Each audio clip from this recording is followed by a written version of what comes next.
nanone reka ntangire nguha ikaze cyane we wakoze subscribe kuri Msafi TV. Nizera ko ukomeje kugenda ugubwa neza we wayikoze subscribe. Wowe utarakora subscribe nawe banguka ukore subscribe kuri Msafi TV, tujye tubasha gukomeza kugenda tubana mu makuru menshi agiye atandukanye abagenda avugwa muri show business entertainment, muri cinema ndetse no mu miyoborere ndetse no mu bindi byinshi bigiye bitandukanye kuri social media zitandukanye, ndetse n'amakuru menshi akomeje kugenda acicikana mu gihugu cyacu cy'u Rwanda ndetse no hanze y'igihugu cy'u Rwanda muri rusange. Amakuru yo ni menshi narabyiyemeje ngomba kujya nkumenyera kamwe ku kandi kabisa kugira ngo tubashe kuba twagenda neza cyane. Ntabwo turi bwirwe duca ngo mu ncamake, tugiye guhita tuza dufatiraho nkubwira amakuru naguteguriye gusa, ariko turahera ku nkuru y'akababaro ndetse y'agahinda kenshi. Ni inkuru y'agahinda ndetse y'akababaro papa no kuvuga ngo na makuru agiye hanze muri kano kanya dukesha BTN TV, aho mu mujyi wa Kigali mu karere ka Kicukiro umurenge wa Masaka akagari ka Gako umukobwa cyangwa umumama mwiza cyane witwa Mutoniwase Diane yishwe. Mutoniwase Diane yishwe ateraguwe ibyuma mu ijosi no mu nda baba. Bega yishwe ateraguwe ibyuma mu ijosi no mu nda papa.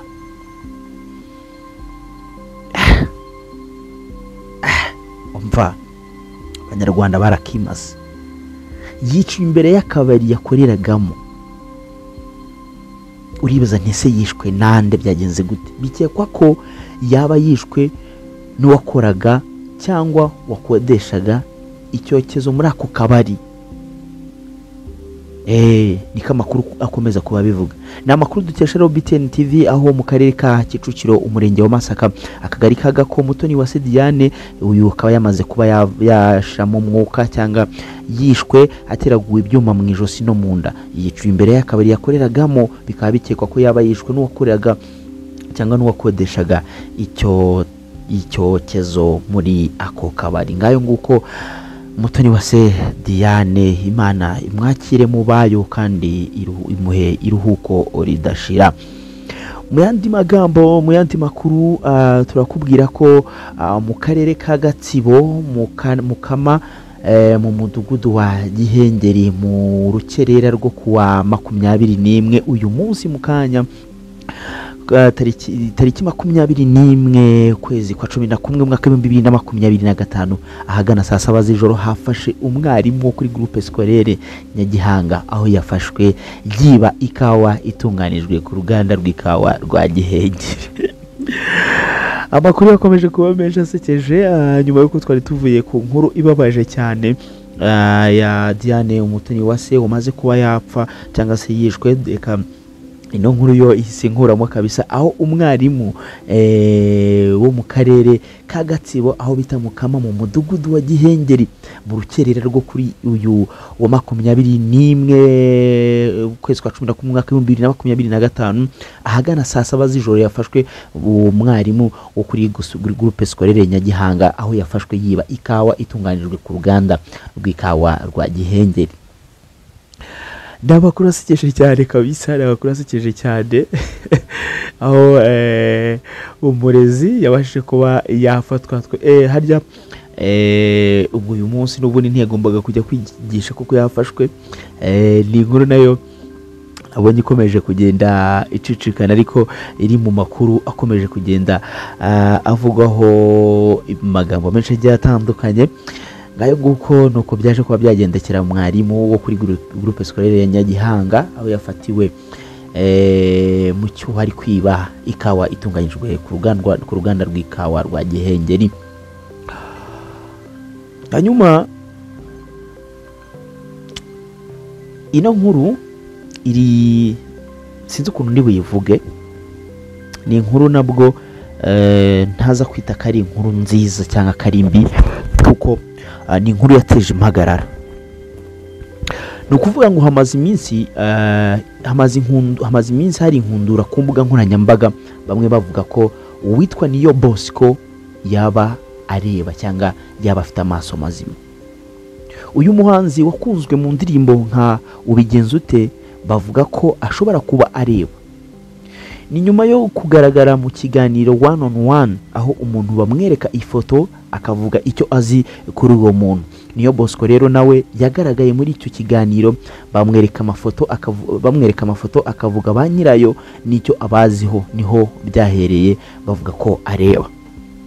Ibi rero ntabwo ndibuze kuba na blaming abantu babivuze, kuko nanjye ubwanjye mbona kino kiganiro hari umupapa twari twicaranye n'umunko wanjye tuba turi kumwe igihe kinini, ni n'umujyanama, yarambwiye ati ewan uyu mujene ntabwo areba. Ndabaye ati umujene arareba. Arambwiye ati nawe koko umuntu wize ntabwo uzi ko bashobora kuba iki kiganiro bagikoze nkaho ari movie cyangwa ari ikiganiro cyanditse cyateguwe ku buryo bashobora guha Bosco abantu ashobora kuvuga cyangwa bakavuga bashaka akaba aribo bari codinga ibintu. Sinabyemera. Ariko mu kiganiro yagiranye n'ikinyamakuru Isimbi TV, Niyo Bosco yavuze ko yashatse kugaragara muri iki kiganiro kandi kidataye umwimerere wacyo. Ati urumva afite ikiganiro cye akora cyitwa one on one. Mubaza uko gikorwa yarambwiye ngo nkwereka amafoto ukagira icyo uyavugaho, ariko numva birambabaje ko ibyo bitandeba. Urabyumva? Ati nahise numva ibyo bimbabaje kuko bitandeba. Ati kuko ni ikiganiro gikorwa herekanwa amafoto hanyuma ukavuga icyo uzi kuri ayo mafoto cyangwa kuri ba nyirayo. Ati ariko ngewe ikiganiro umujene abimbwira, Tycoon abimbwira, ati numvise bimbabaje. Ati ariko nabwo numvise nshaka kugaragara mu kiganiro cye, ariko nabwo kidataye umwimerere wacyo. Ati ndavuga undi muntu uzakora, ariko numvise bimbabaje ko ibyo bitandeba. Ndavuga nti undi muntu uzakora ibintu nk'ibi sinzabireba kabisa. Niki cyakorwa rero ntibibure umwimerere kandi nanjye mere nk'abandi. Urumva ibintu yahise abaza umujene abati jewe undi muntu uzakora ibintu ngibi sinzabireba kuko already ntabwo areba. Ati niki rero twakora kugira ngo kino kiganiro cyawe kiza gifite umwimerere wacyo kandi nanjye mere nk'abandi bareba, nk'abandi nabo bakora ikiganiro bagaragaza cyangwa se bavuga ku mafoto kuba bayabonye bayarebye hanyuma ukavuga ibintu bitatu uba uzi kuri uwo muntu. Yavuze ko kandi batekereje uburyo bwose bushoboka basanga uko cyakorwa kidataye umwimerere wacyo ari uko we yajya yivugira umuntu nkaho bamumweretse maze nabo bakaza gushaka uko babihuza. Ati turatekereza duti ese naguha message ukayisoma dusanga byavugiramo. Ati se nakubwira abantu ukabibuka. Ubwo ni witwa Ndahiro yabazaga Niyo Bosco mu gutegura ikiganiro. Nese nibeshye nkavuga utari we, uwo Niyo Bosco nawe asubiza Tycoon. Ndamubwira nti reka njye mvuge abo nshaka, wowe na cameraman wawe mushake uko mubihuza. Are you getting me? Ati ngewe reka mvuge abo nshaka nibyo mbazeho, hanyuma wowe na cameraman wawe na director wawe muzashaka uko mubihuza. Yahishuye ko kandi yabikoze mu rwego rwo kugira ngo ikiganiro kidatakaza umwimerere wacyo, cyane ko adakunda kuba umuntu wihariye ku buryo bugaragara ko yafashwe bitandukanye n'abandi.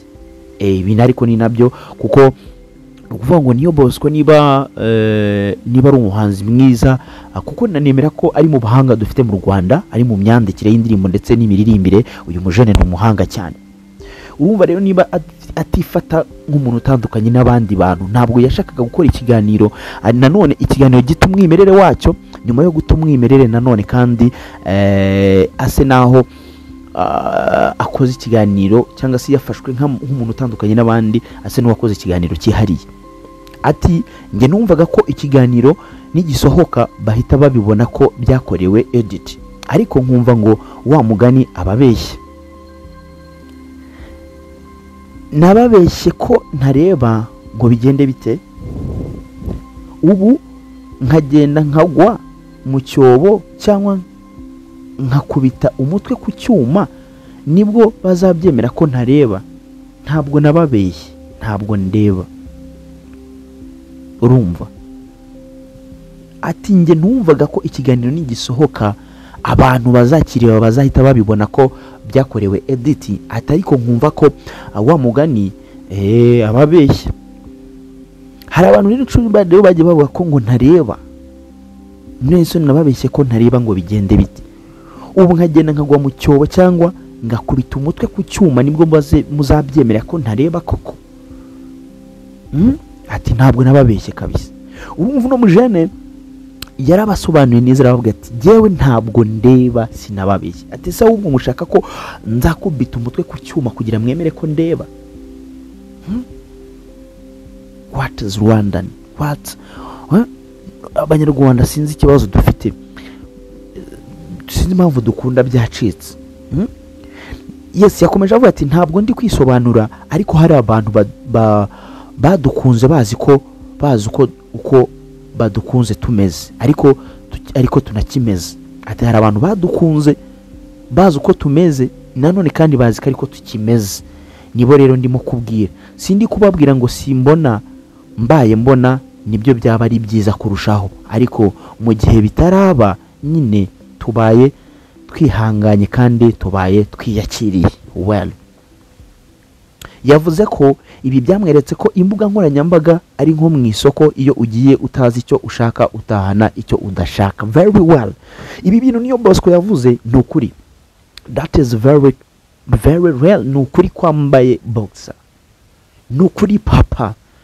Ni ukuvuga ngo imbuga nkoranyambaga utazitondeye zagushwanisha, zakubakira, zaguteranya. Ari nabyo nakomeje kuvuga ku nkuru ya Vestine na yako ya Idrissa na Ishimwe, aho ya Idrissa na Ishimwe Vestine, aho igitutu cy'imbuga nkoranyambaga gishobora gutuma hazamo agatotsi mu mubano w'abari bakundanye cyangwa w'abari babanye.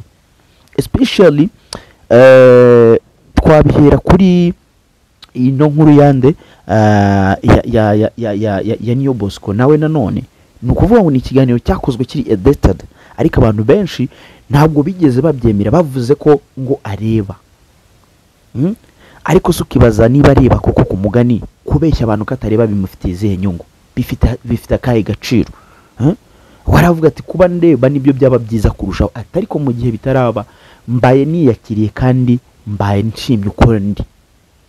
Ariko media, itangazamakuru, imbuga nkoranyambaga bose barahagurutse ati Niyo Bosco arareba. Ibi bintu si bikwiye, ibi bintu ntabwo bikwiye kabisa, kuko hatagize igikorwa izi mbuga nkoranyambaga zizangiza byinshi muri societe nyarwanda, ndetse no mu miryango muri rusange. Hanyuma reka tuve kwa Niyo Bosco tuze tugaruke tuganire ku bikomeje kuvugwa kuri Billy Ruzima ndetse na Ishkeven. Nubundi biragaruka ku mbuga nkoranyambaga nkuko nabikubwiye, aho rugeretse hagati ya Ishkeven nabo ku mbuga nkoranyambaga bapfa Billy Ruzima. Ni intambara y'amagambo hagati y'umuraperi Ishkeven n'abakoresha imbuga nkoranyambaga by'umwihariko X cyangwa Twitter, irarimbanije bapfa umuhanzi Billy Ruzima uherutse gutabwa muri yombi azira kunywa no gucuruza urumogi cyangwa ibiyobyabwenge muri rusange. Ubu gutera amagambo byatangiye ku munsi w'ejo, ubwo umunyamakuru Cyubahiro Robert MC Kena yandikaga ubutumwa kuri konti ye ya X avuga ko Billy Ruzima yaratawe muri yombi azira urumogi bidasaba iperereza kuko ari ibintu byigaragaza. Mbere uyu mujene nanjye ntabwo ngiye kumucira urubanza, ariko Billy Ruzima before ntabwo yasaga n'urumogi, ntabwo yasaga n'itabi, but this time ngiye ndahuza na MC Kena, kuko uyu mujene arasa n'itabi, arasa n'ibiyobyabwenge. Mungu yararangiye papa, yararangiye. Kuko urebye byonyine the look, how he looks like that by this time, man, the guy undi muntu aragiye papa. undi muntu aragiye papa. Billy Ruzima numwe mu bajene dufite papa babahanga babanyamuziki, ariko undi mujene aragiye. N'ubutumwa Ishkevin yasamiye hejuru asubiza mu magambo akakaye agira ati natekereza ko uri umuji ushona, kumbe nawe uri gicupuri nk'ibindi byose njya mbona hano. Ati natekerezaga ko wowe MC Kena uri umuji ushona papa, kumbe nawe uri gicupuri nk'ibindi byose njya mbona hano. Kuva ubwo abantu batangiye kwataka Ishkevin bavuga byinshi banavuga ko ibi ngibi bishobora kuba wenda bifitanye isano yuko na Ishkevin ashobora kuba ari umwe mu bakoresha cannabis, cyangwa ko nawe ashobora kuba yaba akoresha ibiyobyabwenge. Rero ni intambara ikomeje kuba yo guterana amagambo hagati ya Ishkevin ndetse n'abakoresha imbuga nkoranyambaga cyane cyane urubuga rwa X, nyuma yuko amaze kuba yavuga ari amagambo cyangwa yakandika kuri MC Kena, aho yavugaga ko atarazi ko ari kadage cyangwa ko ari umurezi, kumbe nawe ngo ari gicupuri nk'ibindi byose ajya abona hano hanze. Ayo niyo makuru akomeje kugenda trending kuri social platforms zigiye zitandukanye, niyo nari nabashe kuba nagutegurira muri ano masaha. Reka rero nkwifurize komeza kugira ibihe byiza cyane, wowe dukomeza kubana umunsi ku munsi, wowe tubana isaha ku isaha, reka nkomeze kwifuriza ibihe byiza cyane. Ari nako nkomeza kwihanganisha abo mu muryango wa Umutoni wa Diane umaze kuba yava mu mwuka yishwe ateraguwe ibyuma mu ijosi ndetse no mu nda. Twizere ko polisi y'u Rwanda iki kibazo yamaze kuba yakicaramo, kandi ndabizi neza ko kiraza kuba cyakemuka. Mu yandi makuru nayo ntariko sindi buyasimbuke nandi makuru nanone nyuma yuko ku mugoroba wo kuri uyu wa gatatu washize umuhanzi Marina Deborah yari arikoroje ku mbuga nkoranyambaga ubwo yari ari mu kiganiro 1-on-1 yitiranya Papa Cyangwe n'umuhanzi akaba n'umunyapolitike muri Uganda Bobi Wine. Uyu muraperi nawe yanze kuripfana aramusubiza. Ni mu kiganiro Papa Cyangwe yagiranye na MI Empire yifatiye ku gahanga Marina agaragaza ko ari umuntu utabona papa. Ati ariko nawe rero urafata abantu batakibona ugashaka kubereka ibintu bigaragara, none se wabonye abona? Tuvugisha ukuri, wabonye ari kureba? Fata amashusho yo kubwa Badrama areba n'amashusho y'ubu, wabonye areba bro? Ati niba Ben akuzi amaze imyaka irenga 20 mu gakino, akavuga ati ndakuzi ndagukunda ndagushyigikiye nguza amatike yo kuzahaza mu gitaramo cyawe, ubwo nyuma ya Ben ninde? Aha byumvikana ko cyangwa yavuga nimba The Ben umaze imyaka irenga muri 20 mu muziki, akavuga ati ndakuzi ndagukunda ndanagushyigikiye nguze n'amatike yo kuza mu gitaramo cyawe, ati ubwo undi uzi nyuma ya Ben ninde? Ati nta wundi. Ibi rero Papa Cyangwe yashimangiye ko asanzwe ari inshuti ya Marina ndetse ko bari bafitanye imishinga y'indirimbo, ariko nyuma yo kubona yatse yampano ibihumbi bigera muri 200 yo gukoresha inzara ahita akura make karenge. Cyangwa rero yavuze ko iki kibazo ari abamukoresheje ikiganiro atari muri mudu nziza.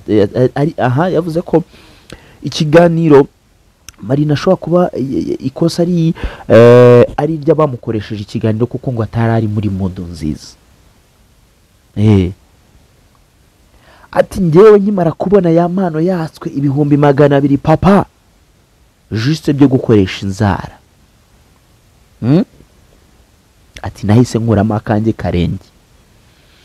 Iki kiganiro ni ikiganiro nanjye narebye, iki kiganiro cyo kwa Tycoon muri 1-on-1 ni ikiganiro nanjye narebye ubwanjye.